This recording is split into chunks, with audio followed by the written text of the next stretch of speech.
politik baru dan politik lama, adakah perbezaannya? Jadi saya pada semua orang yang menonton video saya, yang menunggu sejak 9.30 tadi, saya terlewat hampir 10 minit, maka saya memohon maaf kepada anda semua. Ya. Jadi malam ini kita berbincang secara politiknya bagi untuk mendapat pandangan dari saya yang bukan seorang pengamat politik yang mempunyai kelulusan tinggi, mempunyai ijazah berjaya dalam sains politik atau sebagainya. Hanya seorang yang punya pengalaman dan juga mempunyai pengetahuan di dalam perkara-perkara politik. Ya, pertama yang kita nak bincangkan, kita berterima kasih dan kita mendoakan ke bawah duli Seri Paduka Baginda Yang di-Pertuan Agong Al-Sultan Abdullah, dan juga kepada Yang Maha Mulia Sultan Perak Raja Nazrin Shah, yang hari ini telah duduk bersama antara Yang di-Pertuan Agong dan timbalannya bagi menyelesaikan kemelut politik yang berlarutan sejak bulan Februari tahun 2020 yang membawa kesengsaraan kepada rakyat dan juga kesan kepada negara setelah kerajaan yang ada tidak dapat meyakinkan rakyat bahawa mereka adalah pembela rakyat. Dari itu kita sembahkan kepada tuanku sebagai seorang raja yang prihatin, menjunjung kasih di atas masa yang diluangkan pada hari ini untuk menjemput ketua-ketua parti untuk berbincang bagi menyelesaikan kemelut ini.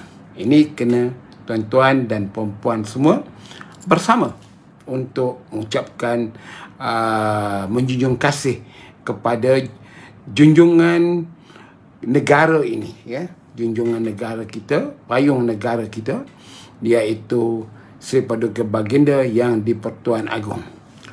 Baik, saudara-saudara sekalian,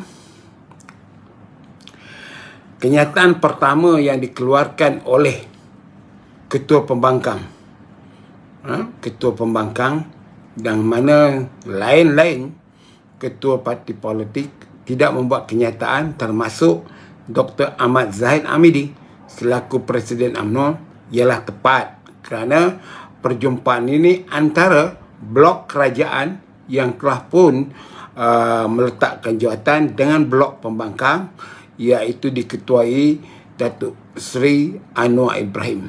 Jadi di dalam perbincangan ataupun kenyataannya di media pada petang tadi, dengan jelas Datuk Seri Anwar Ibrahim selaku Ketua Pembangkang, Pengurusi Pakatan Harapan, Presiden Parti Pakatan Rakyat, ya, PKR, telah memaklumkan kepada kita semua hasil dari pertemuan 2 jam, 3 jam dengan Istana Negara, iaitu bahawa Seri Paduka Baginda Yang di-Pertuan Agong telah memaklumkan kepada mereka supaya perkara ini dihentikan dan bertukar kepada politik baru. Dan Datuk Seri Anwar Ibrahim berkata bahawa mereka secara konsisten, termasuk parti yang telah pun meletakkan jawatan, UMNO dan lain-lainnya, iaitu bersetuju mewujudkan politik baru. Sebenarnya kalau anda semua meminati politik sejak zaman Plato lagi, zaman Julius Caesar, zaman kerajaan Yunani yang mewujudkan idea politik ini, dan berkembang dari masa ke semasa dan menjadi satu format bagi pemerintahan negara di dunia ini, di samping negara demokrasi, negara sosialis, negara komunis, konsep dia sama, iaitu untuk menjadikan sebuah negara itu menjadi aman, makmur dan sejahtera. Jadi tuan-tuan dan puan-puan, sebenarnya dalam politik tak ada yang baru dan ada yang lama. Politik tetap beku atau berdiri tegak di situ, tidak bergerak-gerak, kerana politik itu tafsirannya ialah untuk kuasa, mencari kuasa. Poli itu ramai orang yang mau terlibat di dalam politik. Jadi dalam politik sebenarnya tak ada yang baru atau yang lama. Yang ada ialah sistem perubahan dan juga satu pendekatan baru dalam yang dipanggil the New Order. Sama ada selaras dengan the human right, sistem demokrasi berparlimen, maka banyak negara dalam dunia ini mengubah dasar-dasar mereka yang mana bersesuaian dengan desakan rakyat. Indonesia seperti contohnya telah merubah sistem mereka kepada sistem yang berubah dalam mengamalkan demokrasi. Walaupun kekal dengan sistem memilih presiden, tetapi mereka menyekat pula presiden tidak boleh dua penggal. Dan juga begitu juga Filipina yang dahulu ni di bawah diktator Ferdinand Marcos kemudian berubah menjadi sebuah negara yang menyerahkan kepada rakyat untuk membuat keputusan bagi mentadbirkan negara. Jadi begitu juga Malaysia. Malaysia ini kena dipahamkan betul-betul. Ya, Malaysia ini ialah sebuah negara yang punya sistem yang unik di dunia, iaitu melalui dua proses pemerintahan. Satu pemerintahan yang dipanggil pemerintahan demokrasi berparlimen. Itu hak rakyat. Kemudian terikat dengan apa yang dikatakan raja berperlembagaan, iaitu pemerintahan raja berperlembagaan, bukan sistem monarki seperti yang berlaku di Arab Saudi dan beberapa negara Arab yang mengamalkan sistem beraja, termasuk Brunei. Kita di Malaysia mengamalkan dua sistem ini. Di pihak rakyat ialah demokrasi berparlimen. Dari pihak negara, pemerintahan negara, raja perlembagaan, di mana kita mempunyai Tuan Agong mewakili 9 raja-raja Melayu yang sebelum merdeka wujud dan diperkokohkan lagi oleh perlembagaan, dan mereka mempunyai wakil yang ditingkatkan dengan gelaran Seri Paduka Baginda yang di-Pertuan Agong. Ini kena faham.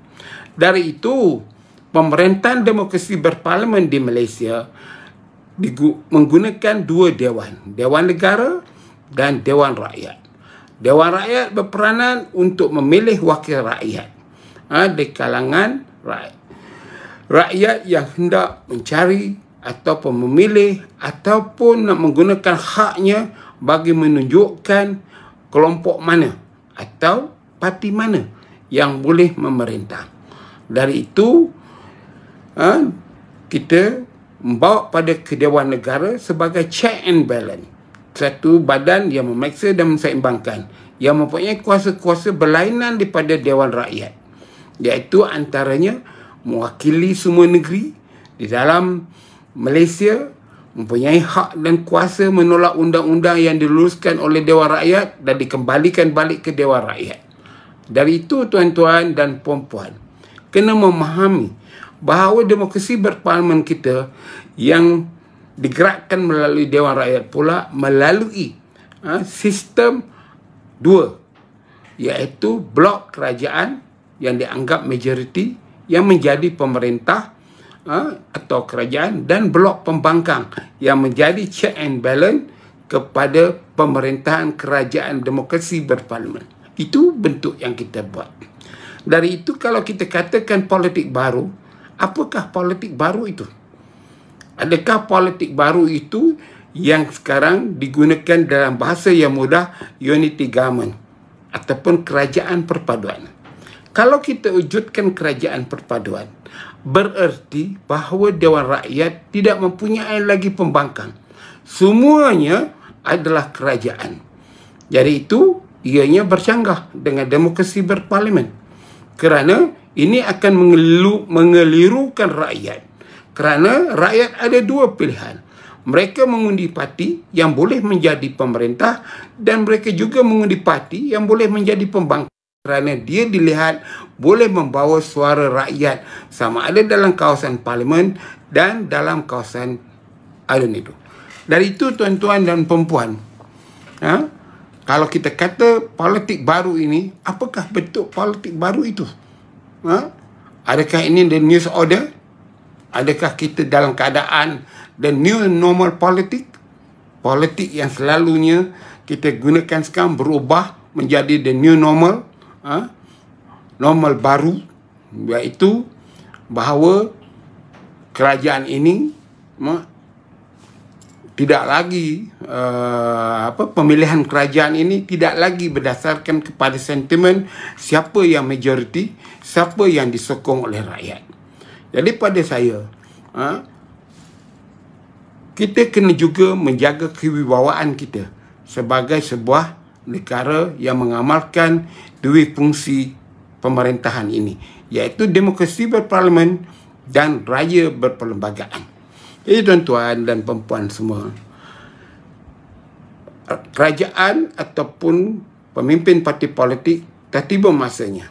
Kita tidak mahu lagi melihat Datuk Seri Anwar Ibrahim membuat kenyataan di tepi jalan, di bawah pokok atau sebagainya.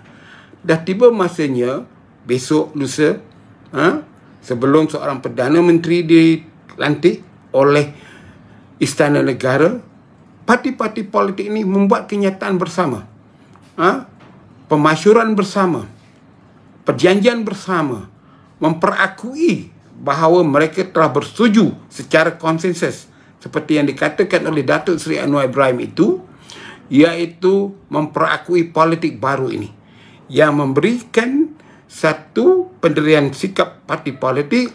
Mereka membuat gencatan senjata selama 24 bulan ke depan ini, iaitu sakit baki ataupun lebihan daripada 36 bulan sebelum ini ke 2 bulan lagi, 2 tahun lagi, iaitu 24 bulan baki parlimen ini berfungsi. Jadi dengan ini baru rakyat ada keyakinan. Kerana kita amat bimbang sesiapa yang akan dipilih sebagai seorang Perdana Menteri akan berlaku di dalam teori politiknya dipanggil demokrasi terpimpin atau central democratism.